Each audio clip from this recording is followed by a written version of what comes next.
భారతదేశంలో బంగారం కొనుక్కోవద్దు అని మోదీ గారు ఇప్పటికే పిలుపునిచ్చారు. అసలు బంగారం పరిస్థితి ఎలా ఉండబోతుంది? ముఖ్యంగా జ్యోతిష్య శాస్త్రం ఏం చెబుతుంది? బంగారం రేట్లు పెరుగుతాయా, తగ్గుతాయా? ఎలా ఉండబోతుంది బంగారం పరిస్థితి? ఇప్పుడు భారతదేశంలో చాలామంది బంగారం అంటే ఎంత పిచ్చో మనందరికీ తెలుసు. వాళ్ళ పరిస్థితి ఏంటి, ఎలా ఉండబోతుంది? ఇవి తెలుసుకునేటటువంటి ప్రయత్నం చేద్దాం. మనతో పాటు ఆధ్యాత్మికవేత్త ప్రొఫెసర్ ముళ్ళపూడి సత్యనారాయణమూర్తి గారు ఉన్నారు. గురుగారు నమస్తే. నమస్కారం అండి హరీష్ గారు. గురుగారు, అందరూ కూడా బంగారాన్ని కొనొద్దు అంటే కొంత బెంగ పెట్టేసుకున్నారు. అసలు ఏంటి అంటే మనకు మోదీ గారు అప్పటికి ఒక సందేశం ఇచ్చారు, అది మంచిదైనా కూడా నార్మల్గా అసలు బంగారం రేట్లు పెరిగేటువంటి పరిస్థితులు ఉన్నాయా, తగ్గే పరిస్థితులు ఉన్నాయా? సాధారణంగా బంగారం రేటు పెరగడమే తప్ప తగ్గడం ఉండదు. ఎప్పుడు ఏ వస్తువైనా సరే, ఇండియా అయినా ఇతర కంట్రీస్ అయినా స్లోగా స్టెప్ బై స్టెప్ పెరుగుతూనే ఉంటాయి. కాకపోతే తాత్కాలికంగా ఇప్పుడున్నటువంటి పరిస్థితుల రీత్యా ప్రజెంట్ ఈ 6 months ఎలా ఉంటుంది అన్నది మనం చూసుకున్నట్లయితే బంగారము రేటు 1,80,000కి వెళ్ళింది. ఇంకేముంది, 5 లక్షలకు వెళ్ళిపోద్ది అన్నారు. అది ఆటోమేటిక్గా ఈ ఇజ్రాయెల్ వార్ రావడము, ఆ వార్లో వాళ్ళకి ఏం జరిగింది, చక్కగా మనకి ఈ యొక్క 1,80,000 వల్ల 1,55,000కి పడిపోయింది. ఆ విధంగా 1,80,000 రూపాయల వరకు వెళ్ళినటువంటిది వార్ వచ్చిన తర్వాత ఇప్పుడు 1,55,000కి దిగిపోయింది.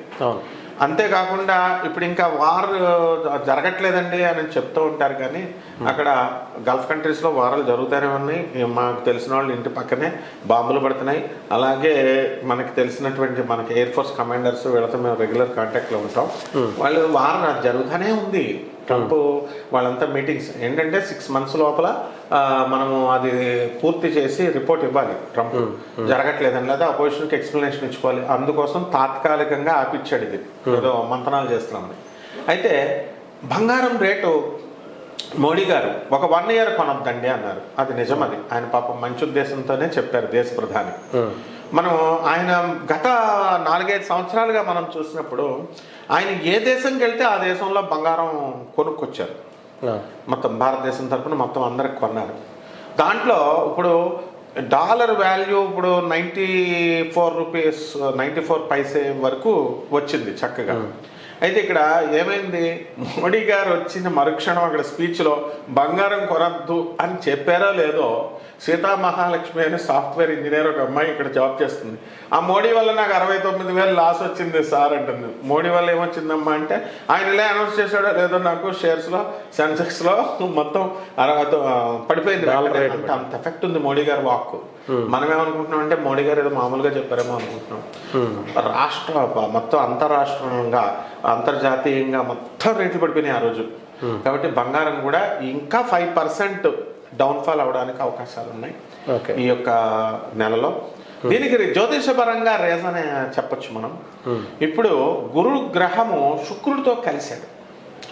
గురుడు ఎప్పుడైతే శుక్రుడితో కలిసి మిథున రాశిలో ఉన్నాడో ఆటోమేటిక్గా బంగారం అనేటటువంటిది రేటు పడిపోద్ది. అది మే 29 తర్వాత ఈ యొక్క బుధగ్రహం కూడా మనకి గురు శుక్ర బుధగ్రహాలు మిథున రాశిలో 2026 సంవత్సరంలో కలుస్తాయి, ఇంకా పడిపోతుంది. ఓకే, కాబట్టి మనము కొంతకాలం వరకు బంగారం కొనకుండా ఉండడం అనేటటువంటిది మంచిది. 2 జూన్ 2026 సంవత్సరం తర్వాత ఆ గురుగ్రహం కర్కాటక రాశిలోకి వచ్చిన తర్వాత మనకి ఆ రాహువ గురుడు ఉన్నటువంటి ప్లేస్ నుంచి అష్టమ స్థితిగతుడైనటువంటి రాహుగ్రహము అప్పుడు అష్టమ స్థానాన్ని ఇచ్చేస్తూ ఆ యొక్క రిజల్ట్స్ని కొంచెం నల్లిఫై చేస్తుంది.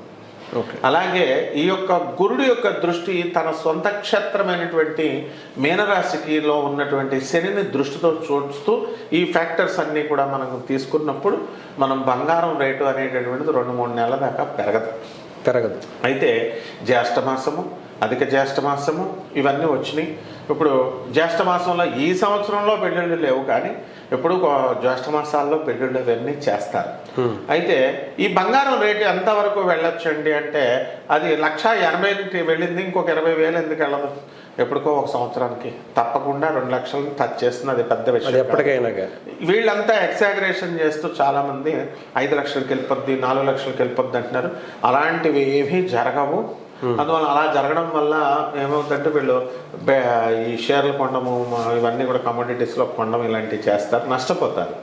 కాబట్టి జ్యోతిష పరంగా కూడా మనకి క్లియర్గా బంగారం రేటు పెరగదు ఒక 6 నెలల వరకు అనేది క్లియర్గా చెప్తుంది, 3 నెలల వరకు. ఆ తర్వాత నుంచి మాత్రం ఈ యొక్క 2 లక్షల వరకు నెక్స్ట్ ఇయర్ 2027 ఎండింగ్ అవుద్ది. 2 లక్షలు ఎక్కువ ఊహలు పెట్టేసుకుంటున్నారు వీళ్ళు. ఎక్కువ ఊహలు కొనేసుకోవచ్చు, ఇన్వెస్ట్మెంట్ పెట్టేయచ్చు అండి, బంగారం ఇంట్లో పెట్టేస్తామండి అంటే మరి పేదవాళ్ళు కూడా కొనుక్కోవాలి కదా. పేదవాళ్ళు పాపం వాళ్ళ పిల్లలకు 2 తలాలు 3 తలాలు అడుగుతారు కదా వాళ్ళని చేసుకునే పిల్లలు.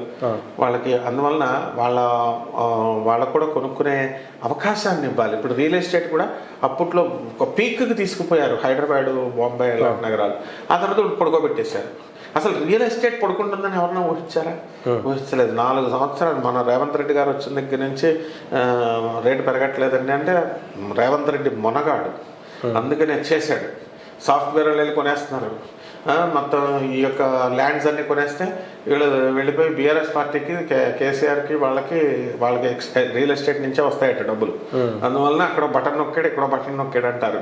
కాబట్టి ఎట్టి పరిస్థితుల్లో ఎలాగైతే రియల్ ఎస్టేట్ అనేది రేవంత్ రెడ్డి గారి దయ వలన ఒక చక్కగా పేద ప్రజలందరికీ అందుబాటులో వచ్చిందో, ఈ బంగారం కూడా నరేంద్ర మోడీ గారు అందుబాటు వల్ల, ఆయన యొక్క దయ వలన ఇది పేదవాడికి కూడా అందుబాటులోకి రావాలి. కాబట్టి 2027 వరకు వస్తుంది. ఆయన తలుచుకొని చేస్తాడు. మెయిన్గా ఏంటంటే మనకి ఏదో ఒక 10 lakhs crores of rupees already reserve బ్యాంక్లో మనకి డాలర్స్ అన్నీ ఉన్నాయంట. ఆ డబ్బుని మనం దాన్ని పొదుపుగా వాడుకుందాం అంటున్నాడు ఆయన. మనం కనుక వెళ్ళి బంగారాన్ని కొంటే డాలర్స్ రూపంలో మనం కొనడం వల్ల ఒక 10 రూపాయి విలువ తగ్గిపోద్దట. అటువంటి ఉద్దేశాలతో ఆయన చెప్పారు. అందుకని పొదుపు చేయమన్నారు. 10% డీజిల్ ఇంట్లో ఉండండి, వర్క్ ఫ్రమ్ హోమ్ చేసుకోండి అంటే ఉత్తప్పుడు చేయలేదు వర్క్ ఫ్రమ్ హోమ్. ఇప్పుడు అదేదో పెద్ద దాన్ని భూతత్వంలో చూపించేసి మోడీ గారిని బ్యాట్ చేస్తున్నారు. కాబట్టి బంగారం రేటు తగ్గుతుంది. ఒక 6 months దాకా కొనకూడదు జ్యోతిష పరంగా నేను చెప్తున్నాను. రైట్ గురుగారు, థ్యాంక్ యూ అండి. ఎందుకంటే బంగారానికి సంబంధించి చాలా మంది ఆతృతగా ఎదురు చూస్తున్నారు, తగ్గుద్దా పెరుగుద్దా, యుద్ధం వల్ల పెరిగిపోయేటువంటి పరిస్థితి ఉందని. Thank you. థ్యాంక్స్.